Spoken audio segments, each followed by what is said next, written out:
안녕하세요. 여러분은 명절이 되면 어떤 기분이 드시나요? 요즘은 워낙에 간소하게들 많이 해서 밖에 나가 외식을 하시는 분들도 있고 여행을 가는 가족도 있다고 들었는데요. 저에게 명절은 큰 애로사항이었습니다. 거기다 저는 우리 동서들 때문에 명절이 다가오기 한 2주 전부터 스트레스를 받았던 사람이랍니다. 하지만 세상에서 최고로 따뜻한 시아버지를 둔 덕에 더 이상 스트레스 받지 않고 무던히 넘길 수 있었죠. 오늘은 제게 너무나 소중한 시아버지의 이야기를 들려드릴 겸 시원하게 동사들을 박살낸 이야기를 전하고자 합니다. 제가 글을 많이 읽긴 하지만 써본 적은 별로 없어 미흡할 수 있는 점 먼저 양해 부탁드릴게요. 먼저 저희 시어머니와 시아버지를 처음 만났을 적 이야기부터 하고 싶은데요. 저희 시부모님은 성격이 극반대셨습니다. 먼저 시아버지는 앞서 말씀드렸듯 인상부터가 온화하고 선하셨는데요. 섬세한 부분까지 있으셔 처음 만나 어색한 자리를 밝게 이끌어주신 분이 시아버지입니다. 반대로 시어머니는 저를 보고 한숨을 푹 쉬며 단번에 제 얼굴 안색을 그늘지게 만드신 분이었죠. 우리 아들이 결혼할 여자 데려온다고 해서 나는 대단히 또 기대를 했건만. 참, 이래서 기대는 쉽사리 하면 안 되는 건데 내가 참 멍청하다, 멍청해. 시어머니에게 있어 저희 남편은 부모의 기대를 저버리지 않는 장남이었는데요. 검사라는 직업을 가진 데다가 이름만 들어도 알만한 명문대를 나왔으니 늘 혼처 자리를 두고 고민이 많으셨다고 합니다. 근데 그 자리에 그저 중소기업 사원이었던 제가 들어왔으니 마음에 드실 리가 없었죠. 거기다 남편에겐 도련님 두 분이 계셨는데 한 분은 결혼을 해서 제게 서방님 되시는 분이었습니다. 서방님 역시 남편을 따라 검사가 되었고 결혼한 동서 역시 변호사였어요. 여기에 시아버님 역시 판사로 재직하고 계셨으니 한마디로 사자를 달고 있는 집안이었던 거죠. 시어머니와 저를 제외하고요. 시어머니는 보자마자 안면을 확 찡그리시곤 절 쳐다도 보지 않으셨습니다. 당신 며느라가 될 아이 앞에서 왜 그래? 내가 그러지 말라고 몇 번 얘기했잖아. 아가, 미안하다. 잘못한 건 시어머니지만 시아버지가 나서 정작 사과를 하시며 제 마음을 달래주셨어요. 아까 시애미가 한 말로 마음 많이 상했지? 저 양반이 장남인 진영이 싸고 도는 경향이 있어. 아주 어릴 때부터 그랬지. 자식이라면 눈이 뒤집혀서는. 아휴, 아까는 내가 다 민망하고 미안하더구나. 너무 마음 상하지 않길 바란다. 난 네가 이 집 식구로 들어와서 너무 반갑고 좋구나. 처음엔 존댓말을 쓰시다 말을 놓아도 되냐 물으시곤 나중에 이렇게 친정아버지처럼 따스하게 말씀해 주시는데 괜히 울컥하더라고요. 저는 친정이랄 게 거의 없었어요. 그것도 시어머니가 절 마음에 안 들어 하시는데 큰 부분을 차지했는데요. 여기서 거의란 애매한 표현을 쓴 건 저조차도 있다고 해야 할지 없다고 해야 할지 헷갈릴 때가 있어 그렇답니다. 그러니까 저희 아버지는 저를 어렸을 적 열심히 키우시다 암으로 일찍이 돌아가셨고요. 어머니는 저를 외할머니 댁에 맡기시고 사라지셨습니다. 언니가 한 명 있는데 아주 간간히 연락을 하는 사이고요. 자매의 정이랄 것도 없는 사이요. 그러니 가족의 정, 가족의 울타리 이런 단어와는 아주 거리가 먼 삶을 살아왔는데 시아버지를 보니 오래전 돌아가신 친정아버지 생각이 나더라고요. 어렸을 때 돌아가시는 바람에 이제는 얼굴도 흐릿하지만 문득 겹쳐져서 보여졌습니다. 시어머니께서는 남편에게 약간 눌려 계신 탓에 결혼 반대를 외치진 못하셨지만 줄곧 저를 마음에 들어하지 않으셨어요. 제사 준비, 명절 준비, 생일 준비, 맏며느리란 이유로 이 모든 준비를 제게 많이 맡기셨고요. 그리고 동서와 저를 대놓고 편애하셨답니다. 사실 다른 것보다 전 이게 참 서러웠네요. 어떻게 같은 며느리를 두고 그렇게 사람을 대놓고 무안 주고 차별하실 수가 있을까요? 예를 들어 이런 거였어요. 동서는 첫날 저를 봤을 때도 시어머니 옆에서 시종일관 빵긋빵긋 웃고 있는 게 좀 쎄했는데요. 그 다음 명절날 제가 열심히 설거지를 하고 있을 때 시어머니와 수다만 떨고 있더라고요. 동서, 여기 와서 좀 도와줄 수 있어? 동서, 동서. 네? 아, 형님 안 들렸어요. 형님 죄송한데 지금 대화 중이어서요. 좀 이따 가요. 혼자 하기 많은 양의 설거지를 죄다 맡겨놓고 옆에서 은은한 미소를 짓고 있는 꼬라지가 너무 보기 싫더군요. 거기다 언젠가는 이렇게 저를 무시한 적도 있었습니다. 동서와 함께 장을 볼 일이 있었는데요. 동서는 틈만 나면 자신의 대학 이야기에 변호사로서 겪는 경험담들을 이야기하곤 했는데 그 이야기가 가끔 지나치게 길어질 때가 있었습니다. 근데 제가 약간 반응이 시원찮으면 굳이 말도 안 되는 사족을 덧붙이는 겁니다. 아, 형님은 이해가 안 되시겠구나? 죄송해요, 형님. 제가 형님 앞에서 별 얘기를 다 했네요. 형님께서는 이해할 수도 없는 법률 용어들일 텐데. 응? 아니, 그게 아니고, 나 잠깐 장볼 목록 생각 좀 하느라. 미안. 정신이 팔려 있었어. 재료 빠짐없이 다 사야 되잖아. 어머, 형님. 모르는 건 모른다고 얘기해도 괜찮아요. 모르는 게 무슨 창피한 일인가요? 회사에서 커피 타고 담배 심부름하는 형님이 어떻게 이런 세계를 알겠어요. 당당하셔도 괜찮아요. 뭘 숨기고 그래요. 그게 더 우습죠. 뭐라고, 동서? 말이 심하잖아. 아니, 도대체 그게 무슨 말이야? 지금 그거 선 넘는 발언 아니야? 인지하고 말하는 거야? 제가 화가 나서 크게 한 소리 치자 그제야 자기도 무안했는지 약간 헛기침을 하며 죄송하다고 하더군요. 정말 동서 말 맞다나 변호사식이나 되는 사람이 그런 유치한 행동을 하는 것이 이해가 되지 않았습니다.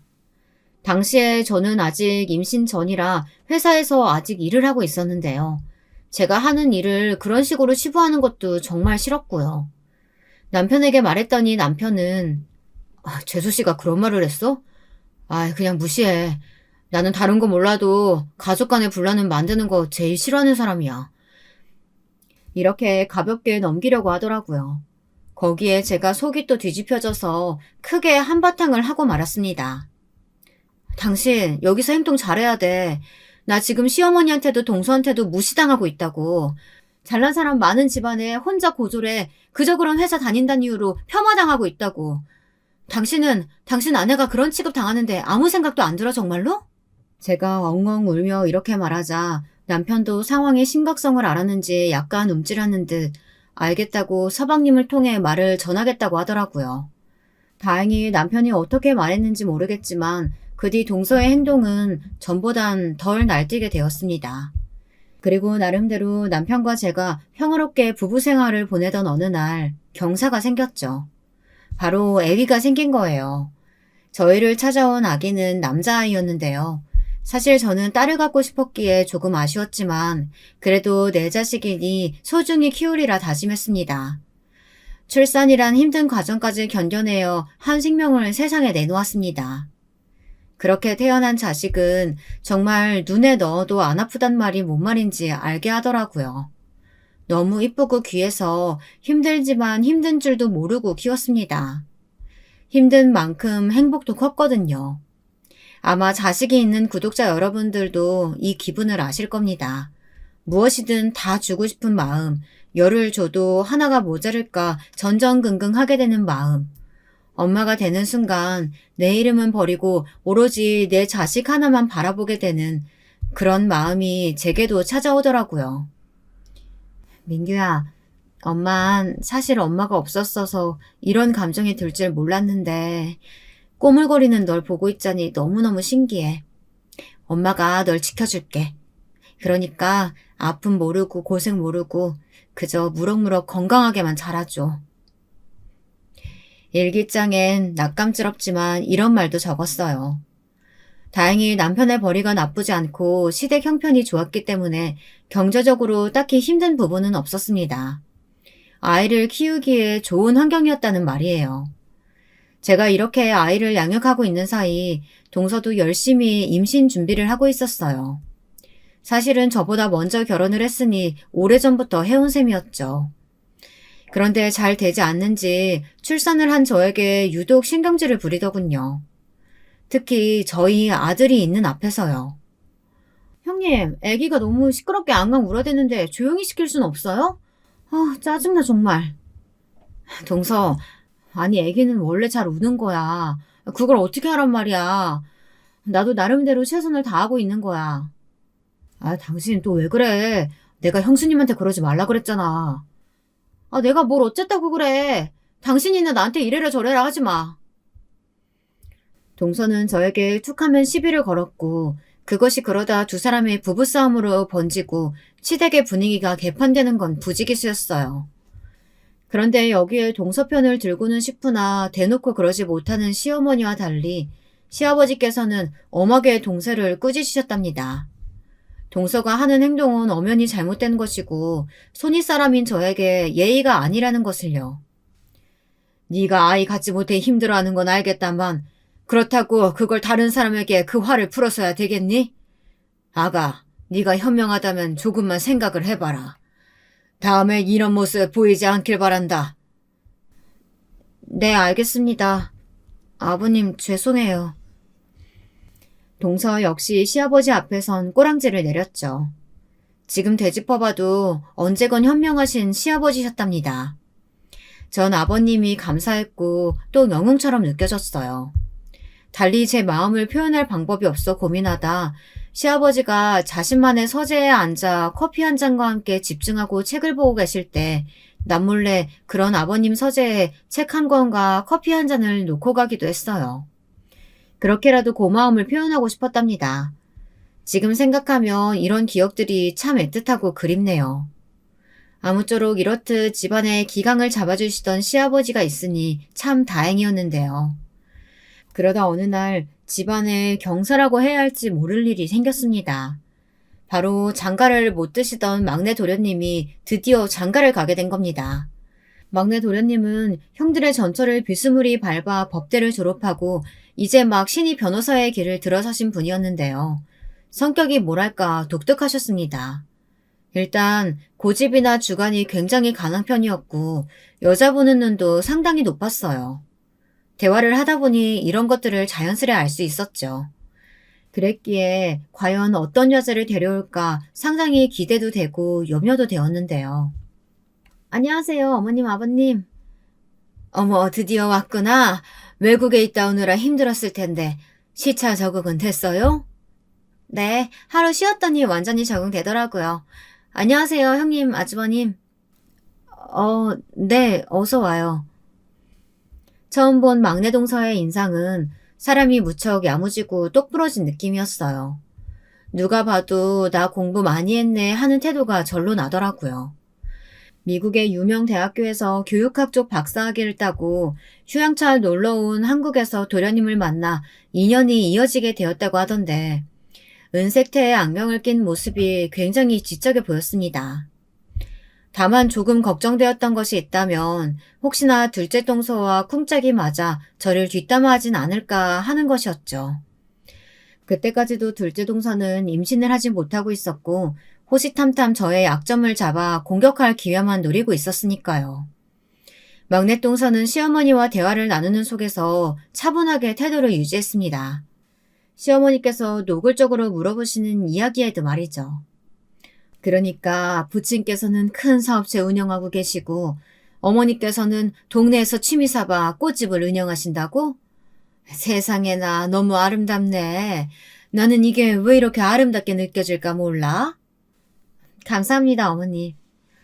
근데 우리 아들한테 듣기론 우리 예비 사돈께서 건물도 꽤나 갖고 계시다고 하던데 그것도 사실인가? 불편하면 대답 안 해도 돼요. 그냥 궁금해서 물어보는 거니까. 네, 맞아요, 어머님. 서울에 2개, 경기도 쪽에 2개 정도 있어요. 어머, 세상에. 그렇구나. 맞구나. 참, 이 대목에선 저도 얼굴이 붉어졌는데요. 시댁 집안이 못 사는 집안도 아니고 왜 저렇게 돈을 밝히시는 건지 저렇게 노골적으로 물어보실 것까지는 없나 싶은데 도통 모르겠더군요. 시아버지께서도 약간 인상을 찡그리시는 게 보였습니다. 그런데 을증을 알 수 없는 시종일관 차가운 표정을 하고 있는 막내 동서에게서 저는 이때 약간 촉을 느꼈는데요. 아마 이건 저만 느꼈던 것 같습니다.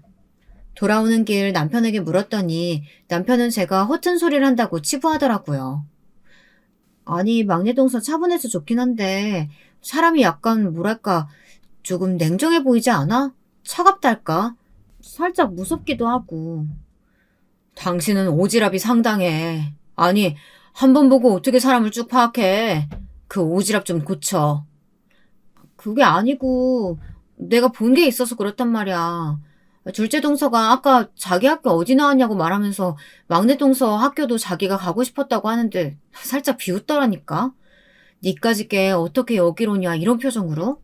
당신은 못 봐서 모르는 거야. 아무튼 나 봤어 그 표정. 저는 분명히 보았습니다. 당시 막내 동서의 입꼬리가 슬그머니 올라가며 웃음을 참으려는 그 표정. 거기에 둘째 동서도 기분이 나빴는지 금세 풀이 죽었고요. 이후 펼쳐지는 전개는 정말 기가 막혔습니다. 이건 거의 한 편의 막장 드라마나 다름없었어요. 막내 동서가 호화로운 결혼식을 올린 후 저희 시댁 사람이 되었을 때 저를 그렇게 무시하던 둘째 동서와 마찰이 일어나게 된 겁니다. 둘째 동서는 막내 동서에게 다가가기 위해 나름대로 친화력을 발휘한 게 틀림없었습니다. 동서 보는 눈이 있네? 이 팔찌 그 명품 브랜드 팔찌 맞지? 나도 하나 갖고 싶었는데. 역시 우리가 사는 수준이 비슷해서 그런가 안목도 비슷한가 보다. 네? 아, 그 브랜드 아닌데요?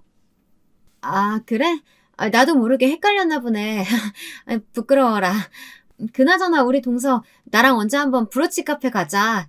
내가 강남에 있는 아주 맛있는 브런치 카페 알거든.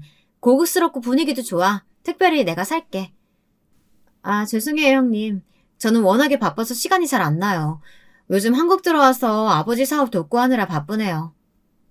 막내 동서는 칼같이 둘째 동서의 제안을 거절했고 그 후 기분이 나빠진 둘째 동서는 안쓰러울 정도로 얼굴이 화르르 붉어지더니 이내 박차고 나가버리더라고요. 구경꾼으로서 이 모든 광경을 지켜본 저는 그저 웃길 뿐이었죠.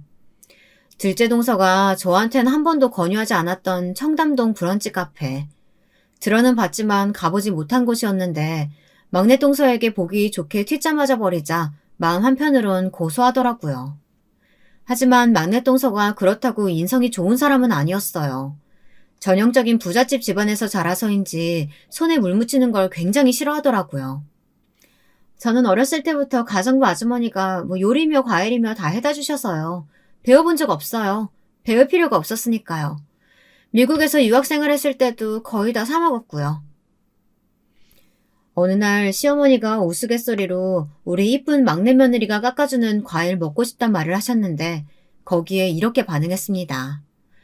시어머니도 상당히 당황하셨죠. 그랬구나. 거기까진 이 시어머니가 미처 생각을 못했네. 그래, 그럴 수도 있지. 과일이야 뭐 내가 깎으면 되지. 얘 민규애미야, 네가 좀 깎아와라. 시어머님 분명 내심 자기 아들이 집에서 밥을 잘 얻어먹고 다니는지 궁금도 하시고 걱정도 되셨을 텐데 끝끝내 본심을 숨기시고 비위만 열심히 맞추더라고요. 그리고 저에게 오히려 한여 노릇을 시키려고 하고요. 제가요? 저 지금 할 일 많은데. 그럼 내가 깎아야겠니? 말 말고 얼른 깎아와. 정말 열이 받아 죽는 줄 알았습니다. 제사가 끝나고 제기를 정리하는 일이나 음식을 준비하는 일은 저와 시어머니 둘째 동서가 도맡아 해야 했습니다. 막내 동서는 옆에서 흉내만 낼 뿐이었지 사실상 도움은 안 되었어요. 오히려 있으면 걸리적거리기만 해서 제가 거실에 나가 있어도 된다고 말했을 정도니까요. 사실상 제사 준비는 제가 거의 다 했지만요. 시할머니, 시할아버지 제사인데 굳이 이걸 왜 며느리가 와야 하냐고 동서들 다 하기 싫은 내색이 가득했거든요. 저도 물론 저 이뻐하지도 않고 구박만 하는 시댁 오기 싫었죠. 하지만 그렇다고 며느리의 도리라는 시어머니의 말씀을 어길 만한 힘은 없었습니다. 그러던 어느 날 청천벽력 같은 사건이 터졌습니다. 둘째 동서와 막내 동서가 언제 그랬냐는 듯 화해하고 저에게로 모든 화살이 쏠리게 된 사건이었어요.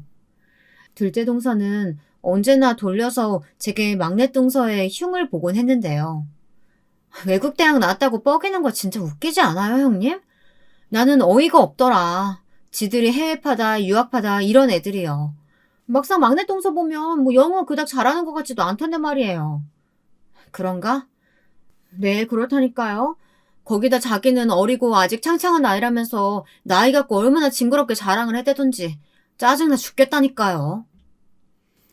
막내 동서의 나이가 어린 것, 이것도 둘째 동서의 눈엔 거슬리는 것이었습니다. 둘째 동서는 전부터 피부과 시술이며 이런 것들에 유독 관심이 많았는데요. 주름 하나 없이 팽팽한 막내 동서의 얼굴이 보기 싫었는지 얼굴이 천박하게 생겼다며 온갖 욕을 해대더라고요. 그러다 어느 날 막내 동서가 이것을 들은 거예요. 두 사람은 바로 머리채 붙잡고 싸웠습니다. 저도 이 난리를 떠올리면 상상이 안 가지만 정말 성인 여자 두 명이서 그것도 배웠다 할 만큼 배운 사람들이 누가 뭐라 할 것 없이 머리채를 잡더라고요. 막내 동서도 나름대로 쌓인 게 있었던 모양이었습니다. 내가 이럴 줄 알았어. 뒤에서 내 욕하고 이럴 줄 알았다니까? 자꾸 나한테 영어 번역해달라고 시키고 할 때부터 너 진짜 우스운 거 알아? 한국에서 고작 변호사인 게 뭐가 대수라고. 그러면서 막내 동서는 둘째 동서의 약점을 건드렸는데 바로 둘째 동서의 친정 집안이었죠. 둘째 동서 친정 쪽엔 문제가 있는 사람들이 많았는데요. 친정 오빠인가 아버지인가 둘이서 집안을 한번 대차게 말아드셨다고 들었어요. 그것 때문에 둘째 동서가 꽤나 스트레스를 받았고 임신도 친정이 그 모양이라 안 되는 거라고 할 만큼이요. 그 뒷사정을 어떻게 알았는지 막내 동서가 이를 건들자 둘째 동서도 가만히 있지 않았습니다. 너야말로 재수없게 설치지 마. 어디서 부자 친정 줬다고 유세를 부려. 막말로 네가 박사학위 받았는지 안 받았는지 어떻게 알아? 거짓말하는 건지 누가 아냐고. 영어 발음도 구린 주제. 너 같은 애들 우리나라에서 사짜 직업 문턱도 못 들어와. 유치함이 마구 섞인 이 날선 대화에 끼어들 틈은 없었습니다. 남편과 저는 더욱 그랬고 서방님들은 말리는 신용만 했지 뭘 못하더군요. 하지만 이때 단 한 분, 일을 멈추실 수 있는 분이 누구였겠어요. 바로 시아버지였죠. 시아버지는 벼락 같은 불호령으로 당장 그만두라고 소리치셨습니다. 도대체 이게 어른들 앞에서 무슨 경거망동한 행동이야? 부끄럽지도 않아? 시아버지의 위험 섞인 말 한마디에 동서들은 머리채에서 손을 떼고 분한 듯 씩씩거렸습니다. 시아버지는 두 사람에게 각각 무엇을 잘못했는지 써오는 숙제를 내셨고 그것을 내기 전까진 집에 못 간다는 말씀을 하셨습니다. 이 말을 순순히 들을까 궁금했지만 두 동서들은 그래도 순순히 각자의 방으로 들어가더군요. 그 사이 무섭도록 고요한 침묵이 흐르고 잠시 뒤 동서들이 한 명씩 종이를 들고 시아버지의 서재로 들어갔습니다. 먼저 들어간 건 둘째 동서였어요. 눈물을 훌쩍거리며 들어가선 무어라 시아버지와 대화를 나누더군요. 그 대화가 무척 궁금했지만 신기했던 건 서재에서 나오는 동서의 표정이 약간 풀려 있었다는 것이었어요. 아까의 분함이 사라지고 감정이 사그라진 얼굴이었죠. 막내 동서 역시 마찬가지였습니다. 둘째 동서보단 시아버지와 좀 길게 대화를 나누고 나오더니 살그머니 기죽은 얼굴로 짐을 싸더군요. 그리고 정말로 신기한 건 두 사람이 서로 미안하단 말을 중얼거렸다는 겁니다. 미안해 동서. 내가 좀 심했어 말이. 아니에요 형님. 저도 괜히 말이 세게 나갔어요. 깜짝 놀라 나중에 시아버지에게 도대체 어떻게 두 사람을 화해시켰냐 여쭤보니 시아버진 빙그레 웃으며 말씀하셨어요. 두 사람이 진정으로 미워해서 이런 일이 일어났다 생각하니? 그냥 잠시 질투심에 열등감에 자격지심에 눈이 먼 거지. 그 점을 이야기해 준 것뿐이다. 난 별달리 말한 게 없어. 그보다 난 우리 큰아이가 참 대견스럽고 이쁘구나. 며느리라고 들어온 아이들이 하나같이 저렇게 눈이 돌아가 있는데 너만 중심을 잘 잡고 있잖니. 내가 고마움이 크다. 이때 아버님의 말에 어깨가 으쓱해졌네요. 하지만 말씀드렸다시피 이렇게 화해한 두 동서가 저를 공격하기 시작한 건 슬프고 가슴 아픈 소식이 들려오면서였습니다. 시아버지가 그만 법정에서 쓰러져 병원으로 이송 중이란 연락을 받았습니다. 들어보니 시아버지는 이미 암이 진행된 후였고 당장의 수술이 필요한 상황이었어요. 여보 어떡해 우리 아버님 제발 수술 잘 돼야 될 텐데. 병원 안 마련된 공간 안에서 얼마나 하나님을 외쳤는지 모릅니다. 부디 잘 되게 해달라고 빌고 또 빌었어요. 기도가 통한 건지 하늘이 아직 때가 아니라 판단한 건지 수술은 다행히 잘 끝났습니다. 문제는 그 다음이었어요. 시어머니는 시아버지의 간호를 하실 만한 컨디션이 아니라며 저희 며느리들에게 간호를 미루시더라고요. 그래, 간호는 정성이라고 간병인 들인다고 해도 며느리들이 함께하는 게 맞겠는데 사실상 둘째 아가는 중대한 일 하느라 바쁠 거고 셋째 아가도 사돈어른 회사 돕느라 바쁠 테지. 그러면 첫째 며느리 네가 와서 좀 돌보면 되겠구나. 네? 제가요? 물론 가정주부인 제가 일하는 그들보다 시간이 더 남을 수 있겠죠. 하지만 둘째 동서는 아기도 없었고 셋째 동서에게도 없는 아기가 제겐 있잖아요. 돌봐야 할 아이 말이죠. 거기다 저는 당시 둘째를 임신 중이었습니다. 그런데도 시어머니는 제게 병간호를 떠맡기시더라고요. 여기엔 동서들의 만장일치도 한몫했습니다. 그럼요. 당연히 형님이 하셔야죠. 저희는 바빠서 이런 거 못해요. 동서도 그렇지? 요즘 아버지 회사 바쁘다고 했잖아. 네, 인수합병권 때문에 몸이 10개라도 모자라요. 형님은 가정주부시고 시아버지와 각별한 사이였으니까 형님이 하는 게 맞다고 보여져요. 맞아. 아버님이 형님을 좀 아끼셨어? 얼마나 아끼셨어? 아버님도 형님이어야 안심할 거야. 형님, 우리 아버님 잘 좀 부탁드려요. 동서들이 얄밉게 한마디씩 하는 동안 서방님들은 꿀먹은 벙어리로 눈치만 살피었고 저희 남편은 그냥 하라는 식으로 말하더군요. 거기에 제가 열이 또 받았죠. 당신은 어떻게 매번 나한테 턱턱 쉽게 맡길 수가 있어? 당신은 아버님 간호 신경 써줄 생각도 없으면서 말이야. 육아도 그렇고 나 정말 너무 섭섭하고 서운해. 내가 하기 싫다는 게 아니야. 당신이 아버님 밥만 닮았어 봐. 내가 이런 소리 하나. 너야말로 말 조심해. 그럼 며느리가 돼서 시아버지 간호하는 게 당연한 거지. 그럼 누가 해야 하는 거냐? 맏며느리면 이것도 당연히 해야 하는 의무 중 하나야. 결혼하면 결국 시댁 사람인 거 아직도 모르겠어? 남편의 말에 제가 쓰러질 뻔했습니다. 사실 지금까지 남편에게 불만이라면 쌓이고도 많이 남았었죠. 무슨 행사 있다고 하면 열일 제쳐두고 난 집에 있는 사람이니까 그 이유 하나로 묵묵히 다 했어.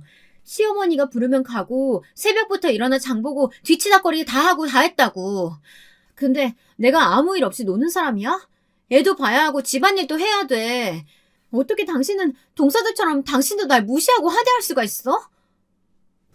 그렇게 서럽게 엉엉 울며 토로하는 말에 남편도 그만하자며 싸움을 무르고 흐지부지 마무리가 되고 말았어요. 아, 그래. 내가 말이 세게 나갔어. 미안해. 나도 도울게. 아버지 일이니까. 아버진 나한테도 소중한 분이야. 당신한테도 미안하고. 그리고 결국 저는 시아버지의 병간호를 하게 됐답니다.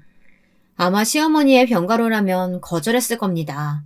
하지만 시댁에서 치이고 힘들어하던 와중 제게 잘해주신 그 소중한 기억들을 생각하면 아버님을 끝까지 돌봐드리는 것이 나름의 효도라고 판단이 들더라고요. 아버님은 당신의 몸이 불편하시자 제게 펑 미안해하셨어요.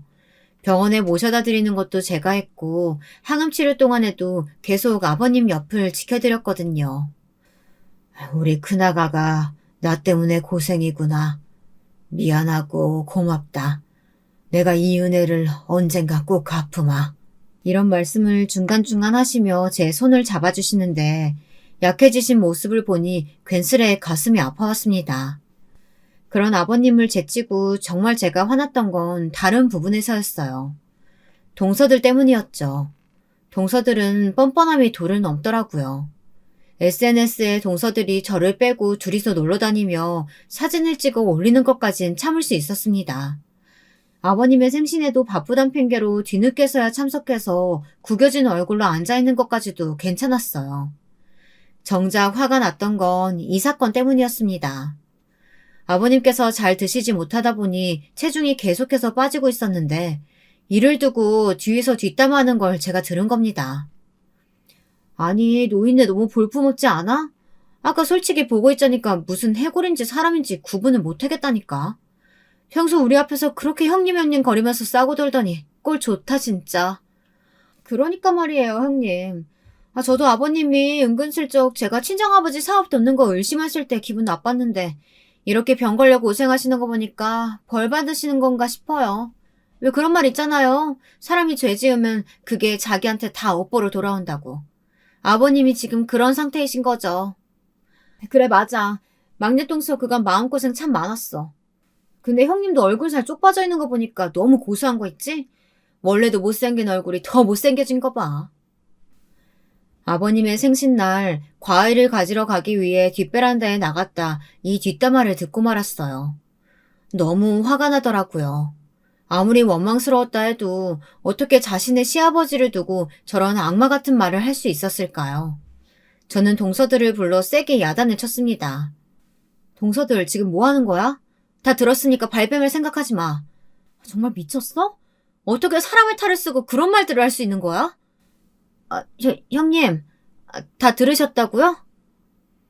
눈에 띄게 당황한 동서들이 말을 더듬으며 제가 잘못 들은 거다 하는 궤변을 늘어놓더군요. 자신의 잘못을 떳떳하게 인정도 하지 못하고 변명을 늘어놓는 꼬라지를 보니 더 화가 치밀었습니다. 최소한 인정하고 잘못했다고 빌었으면 넘어갔을 텐데요. 근데 여기서 막내 동서가 희죽거리며 하는 말이 귀를 의심하게 했습니다. 형님, 뭐 그래서 이걸 아버님께 말하기라도 하려고요? 뭐? 형님 아버님 건강 악화시킬지 버리지 마시고 가만히 있으세요. 전 용서 같은 거 빌 생각 없거든요. 그러니까 그냥 형님도 잊으세요. 너무나 당당한 태도에 당황스러워 할 말을 잃고 말았습니다. 둘째 동서는 여기에 뭔가 자신감이라도 얻은 건지 막내 동서의 말이 맞다며 맞장구를 치고 나섰고요. 지금 동서들 다들 제정신이야? 아버님이 동서들한테 잘해주신 거 잊었어? 아빠 누워 계신다고 해서 어떻게 사람이 이럴 수가 있어? 당장 용서 구해, 당장. 아니, 이게 뭔 소리예요? 그런데 그때 뒤에서 벼락 같은 소리가 들리더군요. 바로 막내 서방님이었습니다. 서방님은 믿을 수 없다는 표정 반, 화가 난 표정 반의 얼굴로 막내 동서를 쏘아봤어요. 그리곤 조용히 나오라고 읊조리더군요. 서방님이 언제부터 들었는진 모르겠지만 저만 뒷담화를 들은 건 아닌 것 같았습니다. 막내 동서도 서방님이 무서운 얼굴을 하고 있자 주춤거리며 나오더라고요. 그럼에도 저는 너무 괘씸해서 동서들에게 장문의 톡을 보냈습니다. 동서들에게 한 번만 더 이런 일이 생길 경우엔 가만히 있지 않겠다는 의사를 확실히 전달했어요. 동서들은 각자의 남편에게 한마디를 들은 건지 다음부턴 행동을 조심했고요. 아마도 제가 남편을 통해 동생들 말조심시키라고 한 게 효과가 있었던 모양이에요. 잘했어, 여보. 한 번만 동서들 경거망동하게 나오면 나 절대 가만히 있지 않을 거야. 하지만 엎친 데 덮친 겨 소용돌이처럼 인생이 복잡하게 얽히기 시작했네요. 저는 이때만 생각하면 모든 게 혼란스럽고 힘들었습니다. 어느 날 막내 동서와 둘째 동서가 갑자기 브런치 카페로 저를 부르더니 이야기를 하자고 하더라고요. 자신들이 SNS에 자주 올리던 청담동 브런치 카페였어요. 굳이 왜 나를 부르는 건지 의심도 가고 가기 싫었지만 일단은 을중이 궁금해 나갔습니다.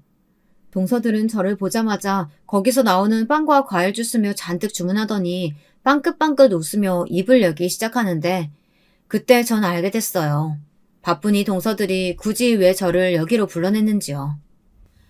어머, 우리 형님 오늘 광 좀 내고 오셨나 봐요? 예쁘네요. 형님 머리 새로 하셨어요? 동네 미용실에서 하셨어요? 그랬는데. 고마워. 근데 왜 불렀어? 그냥요. 여기 근처에도 좋은 미용실 있는데 제가 좋아하는 곳이에요. 오늘 저희도 친히 만나러 나와주시고 고마우니까 제가 그 미용실을 소개시켜 드릴게요. 두피 케어도 받으시고 마사지도 받으러 가요. 형님은 그런 거 별로 못 가보셨을 거 아니에요. 동서, 마음은 고마운데 괜찮아. 나도 두피 케어 받고 다녀. 그런 싸구려 동네 미용실이랑은 질적으로 다르다니까요. 거긴 제가 원장님이 하는 곳이라서 쓰는 제품도 손길도 달라요. 그렇지, 막내 동서? 맞아요, 큰형님. 큰형님도 관리라는 걸 좀 하셔야 되잖아요. 이제 민규 학교 들어가면 민규 친구 학부모들도 만나고 다니실 텐데 다른 사람 시선이나 이목도 신경 쓰셔야죠. 막내 동서와 둘째 동서가 합의마자 이런 말들을 늘어놓고 있는데 그때야 짐작이 되었어요. 아, 지금 저들이 남편에게 당한 것들을 나한테 화풀이하고 있구나. 거기다 브런치 카페에서도 저들만 쏙 나가버려 계산도 저에게 시키더라고요. 그러고는 갑자기 불어로 말을 하더라고요. 물론 제가 알아들을 거라고는 생각도 못하고 마구잡이로 말하는데 웃겼습니다. 한국말로 옮기자면 대강 이런 내용이었어요. 형님 저 브런치 카페 비용도 벌벌 떨면서 냈겠지? 하여튼 여자가 능력이 없으면 이래서 안 돼. 너무 불쌍하지 않아? 그러니까요. 저야 해외여행도 많이 다니고 형님도 똑똑하신 분이니 이렇게 불어로 이야기해도 대화가 통하지만 가만 보면 큰형님은 너무 수준이 떨어져요. 집에 처박혀 있는 꼴이 불쌍하다니까요? 불어를 알아들을 거라고는 상상도 못하고 찌끄러댄 거였겠죠. 저는 일부러 아무 말 없이 계산도 했고 못 들은 척 동서들이 하자는 대로 마사지 샵도 갔습니다. 일부러 비싼 곳을 검색해서 풀코스로 관리를 받았습니다. 그리고 마지막에 계산할 때 이거 동서들이 사는 거지? 난 집에서 애만 보느라 돈이 별로 없어. 한마디 던지고 나와버렸죠. 동서들이 은근히 열받은 표정으로 마사지샵에서 걸어 나오는 걸 보곤 속으로 웃었습니다.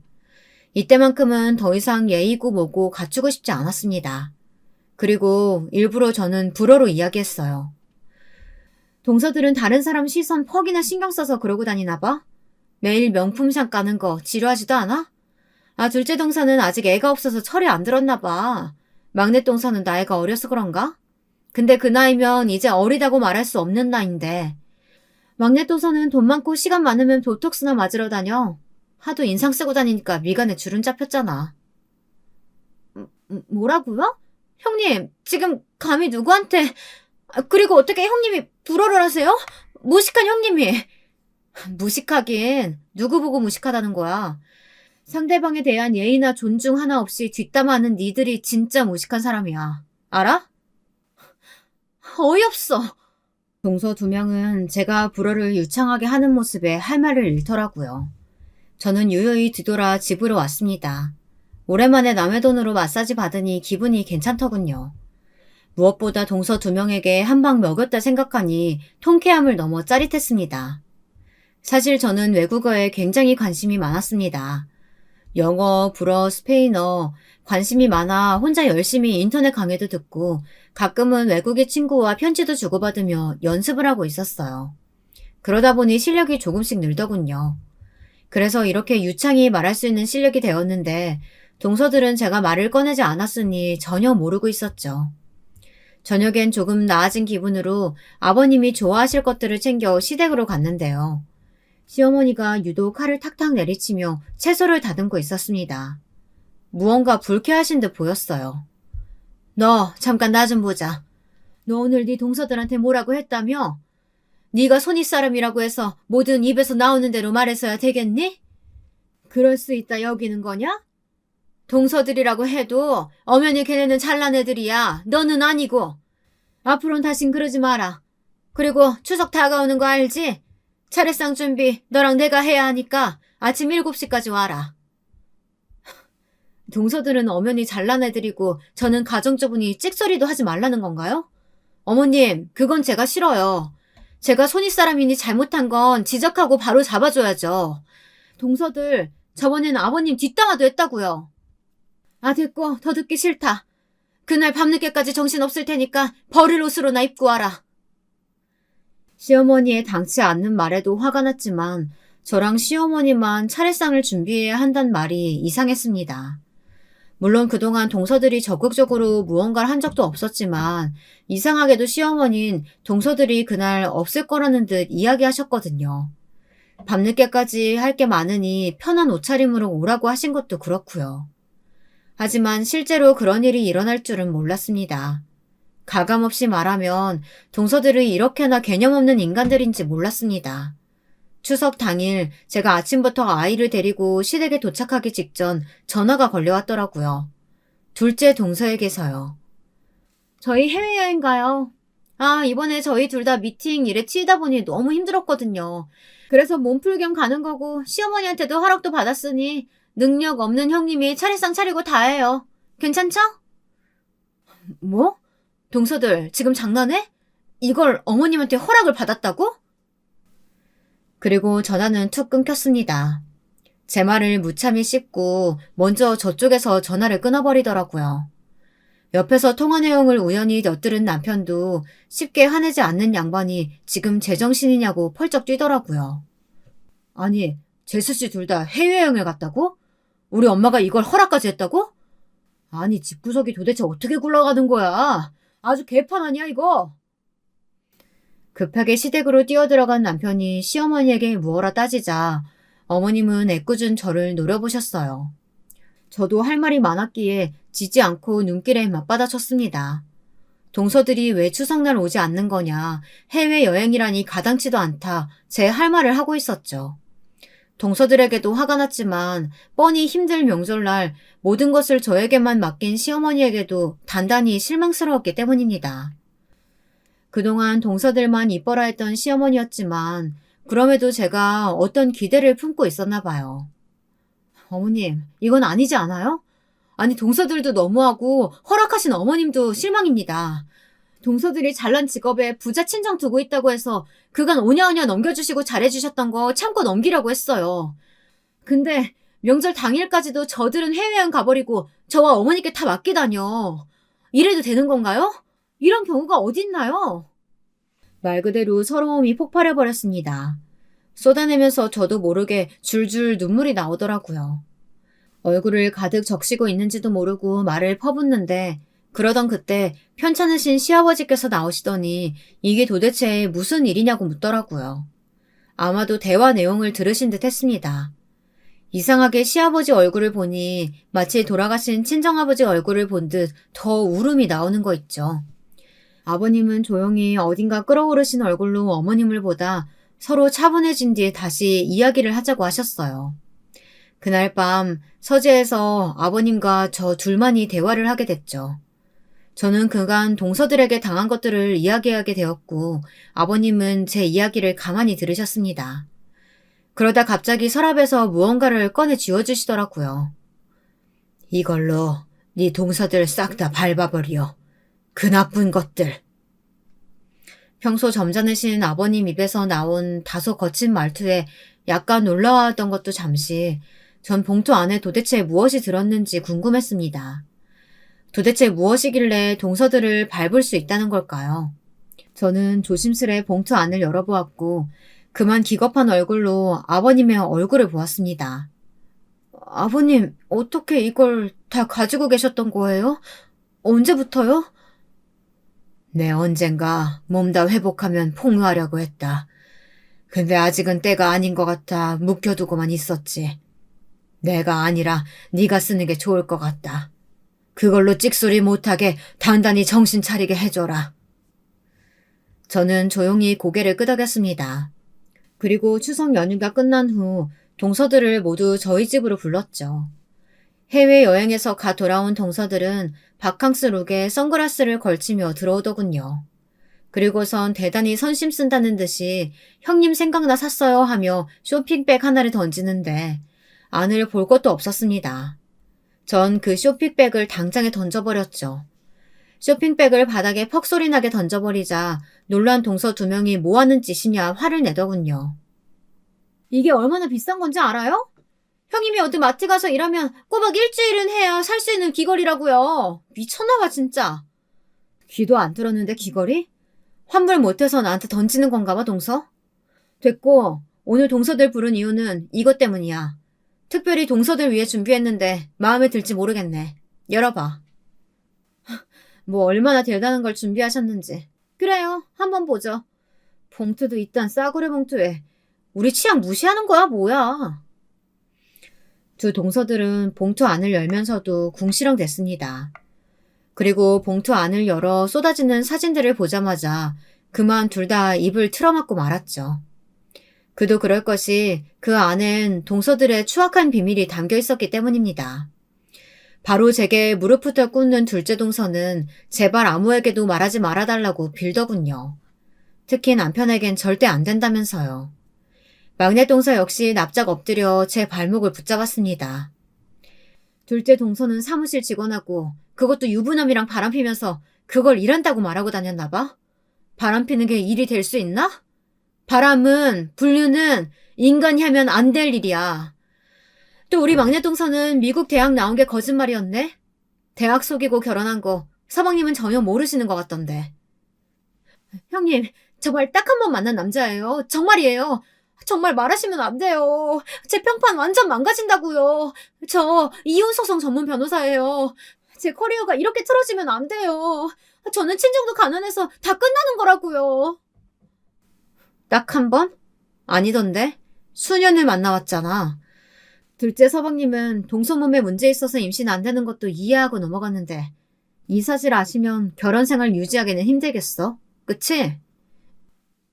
형님, 정말 죄송해요. 정말 제가 더 잘못했어요. 둘째 동서는 안 된다며 계속해서 빌었고 막내 동서는 옆에서 벌벌 떨고만 있었습니다. 자신이 미국 대학 나왔다는 걸로 꽤나 거들먹거리고 다녔을 텐데 제가 이 사실을 알고 있으니 무서웠겠죠. 근데 막내 동서는 우습게도 저에게 이런 제안을 했습니다. 돈을 줄 테니 입을 다물어 달라고요. 돈으로 모든 것을 해결하려는 태도가 기가 막혔습니다. 지금까지 막내 동서가 살아온 세상은 그랬을지 모르겠죠. 하지만 저는 그럴 의사가 전혀 없었어요. 동서들 하는 거 봐서 결정할게. 지금부터 열심히 해봐. 제가 여유롭게 웃으며 말하자 동서들은 그날로부터 제 집을 드나들며 선물 공세부터 시작해 장문의 카톡, 편지, 온갖 것들을 다 했습니다. 무슨 일인지 모르는 남편은 영문을 몰라 했죠. 진심으로 하는 사과도 아닌 그저 자기 처지를 모면하기 위한 말이 담긴 편지는 쭉쭉 찢어도 계속되었습니다. 그러던 어느 날 아버님이 저를 부르시더라고요. 어떻게 되어가고 있냐는 질문에 사실대로 전달드렸더니 시아버지는 흡족히 웃으셨습니다. 그래, 그걸로 네 기분이 풀렸다면 다행이다. 내가 너한테 어떻게 은혜를 갚을까 생각했는데 진즉 조사하고 모아두길 잘한 것 같구나. 그러면서 시아버지는 동서들의 뒷조사를 하게 된 계기를 말씀해 주셨습니다. 시아버지는 생각보다 많은 것들을 꿰뚫어보고 계시더라고요. 동서들이 앞에선 천사표 며느리 흉내를 낸다 해도 뒤에선 얼마나 방탕한 짓들을 하고 돌아다니는지 말입니다. 그 해안에 놀랐죠. 그리고 아버님은 저에게 한 가지 더 큰 행복을 선물하시겠다고 하셨는데요. 네가 외국어에 관심이 많다지? 이 돈으로 학원을 한번 차려보거라. 내 생각엔 아주 잘할 것 같다. 요즘은 성인들도 외국어에 관심이 많지 않니? 진영이가 그러더구나. 네가 누군가 가르치는 거에 관심 많다고.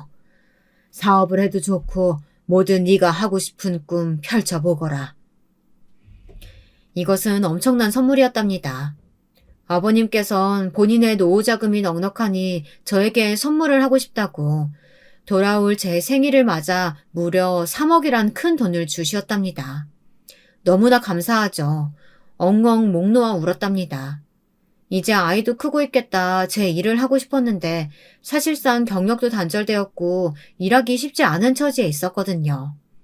인터넷으로 무엇을 하면 좋을까 찾아보고 있었는데 남편이 이를 기특하게 아버님께 전달한 모양이었습니다. 감사합니다, 아버님. 정말 감사합니다.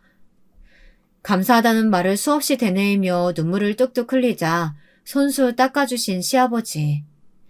아마도 하늘에 계신 친정아버지가 제게 주신 선물이 아닐까 싶었네요. 딸 사는 처지가 안쓰러워 내려주신 선물이요. 여기까지가 제 사연입니다. 추석 연휴 다들 무탈히 보내셨길 바라며 제 이야기 마무리할게요. 명절 지내시느라 고생 많으셨고 저도 이제 새 인생 살아가 보려 하니 많이들 응원해주세요. 안녕하세요. 저는 올해로 40이 되는 대한민국의 여성입니다.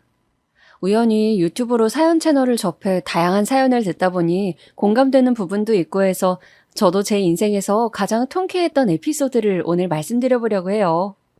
제가 재미있게 들었던 것처럼 부디 재미있게 들어주시길 바랍니다. 그럼 시작하겠습니다. 저는 서울은 아니지만 우리나라에서 손꼽히는 대도시에서 태어났습니다. 1980년대생인 저희 세대는 부모님들이 지독한 가난을 겪은 것과는 달리 많은 것을 누리고 살았죠. 저희 집은 아버지는 은행을 다니셨고 어머니는 가정주부셨어요. 저는 3남매 중 장녀이고요. 자라면서 한 번 집에 위기가 닥쳐왔어요. 아버지는 은행을 다니시다가 그 은행이 부도가 나는 바람에 갑자기 실직을 하게 되셨습니다. 지점장까지 하시고 갑자기 실직을 하게 되신 아버지는 다른 금융 관련 업종으로 회사를 옮기실 수도 있었지만 결단을 내려 시골로 귀농을 하시게 되었죠. 마침 농사일을 아버지 형이신 큰아버지가 하고 계셨고 수입이 괜찮았기 때문에 그렇게 우리 가족은 농촌으로 이사를 가게 되었습니다. 갑자기 도시에서 자라다가 농촌으로 이사를 가게 되니 모든 것이 불편했어요. 학교를 가기 위해서는 차를 타고 한참을 가야 했고 아빠가 태워주지 못하는 날이면 저는 시골길을 40분이나 걷거나 1시간에 한 대 있는 버스를 타고 등교를 해야 했습니다. 당연히 학원을 다니는 것도 힘들었습니다. 그런데 어머니가 공부를 많이 하신 분이어서 다행히 집에는 벽마다 책장이 있었고 책이 정말 많이 있었어요. 시골이라 할 일도 없고 해서 아빠 농사일을 돕는 것이 아니면 집에 굴러다니는 책을 읽다 보니 우리 3남매는 모두 괜찮은 대학을 가게 되었죠. 우리 집에 그렇게 책이 많았던 이유는 어머니 때문이었습니다. 엄청난 독서광이었던 어머니는 가정주부로 지내셨지만 서울대 국문과를 졸업하신 분이었거든요. 나중에 어떻게 서울대를 갔냐고 어머니에게 공부 비결에 대해 물어보자 어머니께서는 그저 어릴 적부터 책을 좋아했다고 웃으며 말씀하시곤 하셨었죠. 그런데 왜인지는 몰라도 어머니는 자신의 학벌을 밝히는 것을 그닥 좋아하지 않으셨어요. 서울대를 나왔다 하면 사람들의 선입견이 강해지고 또 너무 높게 보거나 혹은 서울대 나왔는데 저것밖에 못하냐는 식의 비아냥을 많이 들어봤다는 것이 이유였죠. 그리고 어머니 자신을 너무 서울대라는 학벌로만 사람들이 바라보기를 원하지 않는다고도 하셨죠. 저는 자라면서 어머니의 말씀이 좀 이해가 안 됐어요. 좋은 대학을 나왔다는 것은 굉장히 자랑할 만한 일 같은데 왜 굳이 숨기시는 건지 말이에요. 여러분은 어떻게 생각하시나요? 서울대 나온 게 감출 일인가요? 아무튼 그렇게 저는 농촌에서 논밭을 누비며 씩씩하게 자라 서울로 대학 진학을 하게 되었습니다. 서울이라는 우리나라 최고의 도시에 가보니 정말 신기한 것들이 많았어요. 저는 아르바이트도 하고 공부도 하면서 제 젊은 시절을 즐겼습니다. 제일 처음 시작했던 아르바이트는 편의점이었어요. 2달 일하고 나니 점장이 자신의 조카가 일해야 한다면서 저를 쫓아내더군요. 억울했지만 이것도 사회생활이려니 하고 다시 프랜차이즈 빵집 아르바이트를 구했습니다. 빵의 이름을 외우고 하루 종일 서 있고 화장실도 눈치 보며 다녀와야 하는 일이 힘들었지만 열심히 일해서 번 돈 50만 원이 처음 통장에 들어온 것을 본 순간 너무 기뻤습니다. 그렇게 저는 대학 다니랴 아르바이트 하랴 바쁜 20대를 보냈어요. 그리고 27살이 되던 해 전공을 살려서 제약회사에 취직을 했습니다. 복지나 처우가 좋은 외국계 제약회사였어요. 유명한 약이 많았기 때문에 한국 제약회사처럼 접대를 하거나 할 필요도 없었고 그저 병원을 한 번씩 방문해서 의사 선생님들께 약을 드리고 또 바뀐 사항들을 전달하면 되는 일이었습니다. 그 외에 다른 마케팅 역시 제 적성에 맞아서 저는 아주 바쁜 20대 후반에서 30대를 맞이하고 있었습니다. 요즘 제 나이대 사람들 중에 결혼을 안 하는 사람들이 아주 많은 거 아시나요? 저는 제 친구들 중에 아직 결혼을 하지 않은 친구가 10명도 더 되는데 집값도 높고 살기가 워낙 팍팍하다 보니 그냥 내가 벌 수 있는 한정된 돈을 나 자신에게만 쓰고 편하게 살겠다는 입장이 이해가 되기도 하더라고요. 물론 저는 꼭 나이가 너무 많아지기 전에 결혼을 하겠다는 입장이었지만요. 대학 다닐 때 남자친구를 한두 번 사귀기도 했고 소개팅도 했었는데 결혼할 사람을 찾다 보니 경제력이며 뭐며 여러 가지를 고려해야 하더군요. 사람이 착해도 능력이 너무 없으니 연애를 해도 힘들고 또 너무 잘난 남자도 부담스럽고요. 그렇게 저는 결혼 자금이 없다고 5년 후에 결혼하자던 대학생 때 만난 남친을 그만 차버리고 저와 비슷하거나 조금 나은 형편의 남자를 찾아 소개팅을 하고 있었어요. 그리고 그러던 와중에 마음에 쏙 드는 남자를 만날 수 있었습니다. 저는 친구들과 단체 소개팅을 하게 되었어요. 말이 소개팅이지 여행 같은 형식으로 여러 명이 1박 2일 펜션에 모여 지내면서 함께 고기를 구워 먹고 수영도 하고 즐겁게 이야기를 나누며 나에게 맞는 사람을 찾아도 되고 그냥 놀아도 되는 자리였어요. 그동안은 소개팅이다 하면 나가서 파스타나 피자를 먹으며 잘 차려입고 상대방을 만나는 그런 만남들을 주로 가져왔었기 때문에 저는 그런 자리가 굉장히 신선하고 재미있게 다가왔습니다. 그런데 펜션에 온 남자들 중에 처음부터 유독 제 눈에 들어온 사람이 있었어요. 그 사람은 평균 정도 키에 깔끔한 카키색 니트에 베이지색 면바지를 입고 하얀 운동화를 신고 있었는데 옷차림이 단정하고 점잖아 보여 저는 그에게 말을 걸어보고 싶었습니다. 그러나 워낙 내성적이고 숫기 없는 성격인지라 어떻게 말을 걸어야 할지 고민이 되더군요. 그러다가 저녁 바비큐 시간이 되었을 때 자연스럽게 타이밍을 잡았어요. 그 남자는 땀을 뻘뻘 흘리면서 고기를 굽고 있었어요.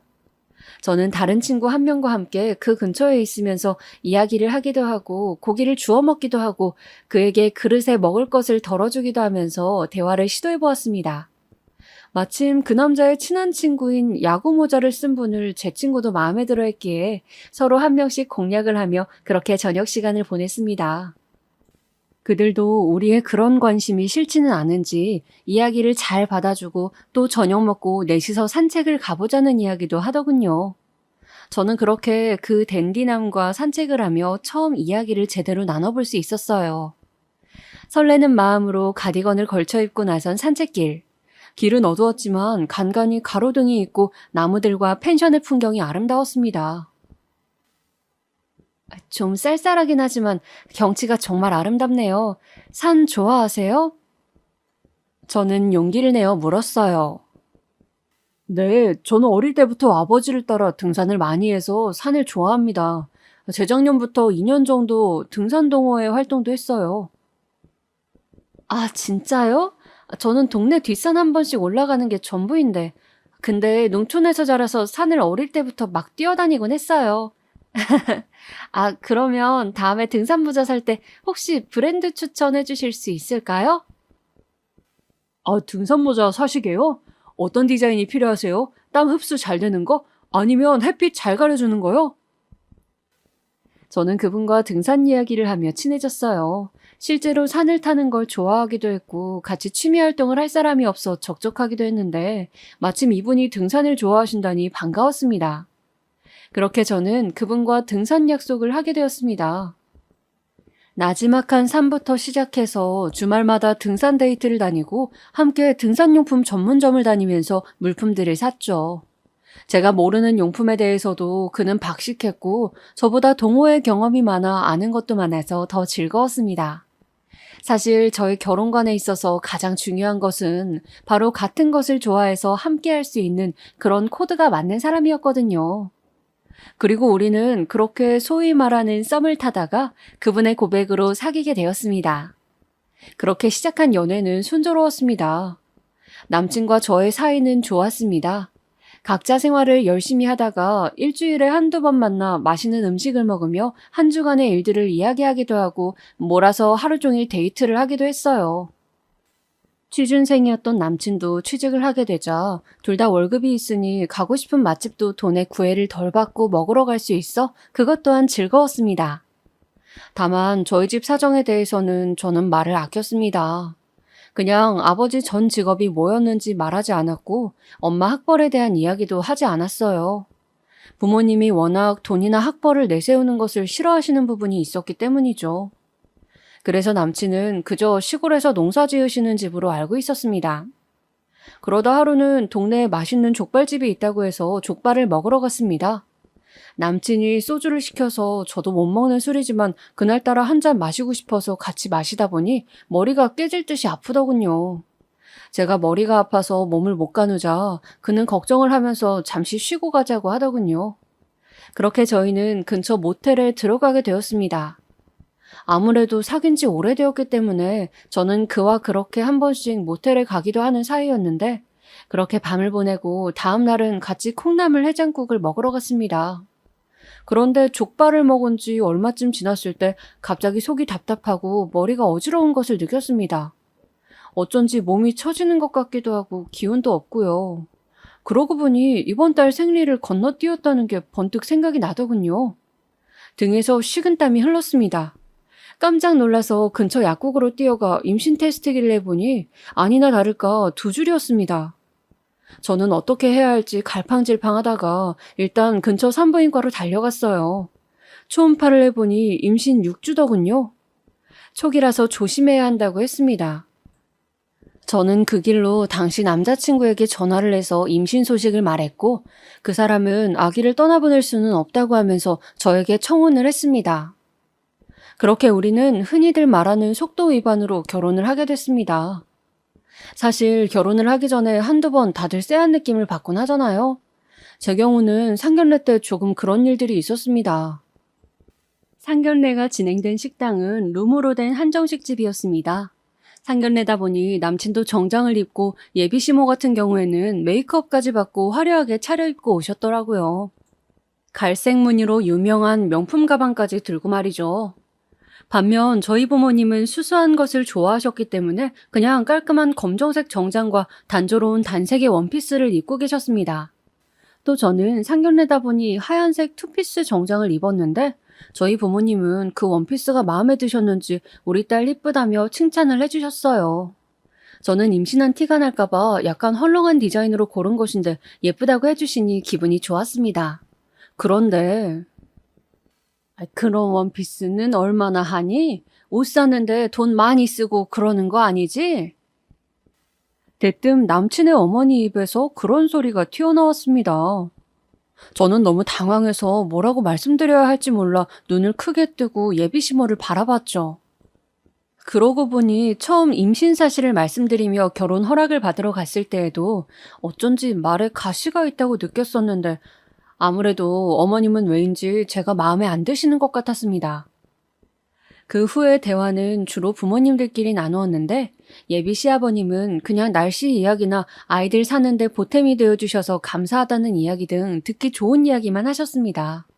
뭔가 진심이 없는 대화 같았지만 어차피 좋은 이야기를 하고 인사나 하고자 모인 자리였기에 우리 가족도 좋게 좋게 대답을 하면서 식사를 했어요.